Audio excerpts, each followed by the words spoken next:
വിശേഷം? എല്ലാവരും സുഖമായിട്ടിരിക്കുകയാണോ? ഈ തവണ കുടുംബക്കൂട്ടായ്മയുടെ വാർഷികം നമ്മുടെ വീട്ടിൽ വെച്ചായിരുന്നു കേട്ടോ. ആദ്യം കുറച്ച് പ്രാർത്ഥനയ്ക്കൊക്കെ ശേഷം ജപമാലയായിരുന്നു, പിന്നെ കുറേ മത്സരങ്ങളായിരുന്നു. എല്ലാവരും പ്രായഭേദമന്യേ പങ്കെടുത്ത മത്സരങ്ങളായിരുന്നു കേട്ടോ. മുതിർന്നവർക്ക് വേണ്ടി കണ്ടക്ട് ചെയ്ത പുഞ്ചിരി മത്സരം നല്ല രസമായിരുന്നു കേട്ടോ. കൊച്ചു കുട്ടികൾക്കും ഉണ്ടായിരുന്നു, മിഠായി കൊടുക്കും ഉണ്ടായിരുന്നു. ഇതാണ് കങ്കാരു വാക്കിംഗ് എന്ന് പറഞ്ഞാൽ 2 കൈയിലും ബലൂണൊക്കെ പിടിച്ച് ബലൂണ് കാലിൻ്റെ ഇടയ്ക്ക് വെച്ച് നടക്കണം. ഇതിൽ ആദ്യം വരുന്നയാൾക്ക് ഫസ്റ്റ് കിട്ടും. അതിനുശേഷം പൊതുയോഗമൊക്കെ ഉണ്ടായിരുന്നു കേട്ടോ.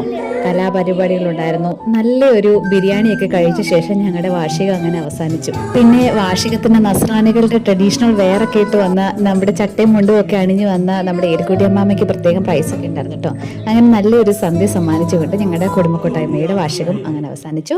മറ്റൊരു നല്ല വീഡിയോ ആയിട്ട് നമുക്ക് വീണ്ടും കാണാം. അതുവരെ bye. Thank you for watching. ഇതോടെ നമ്മുടെ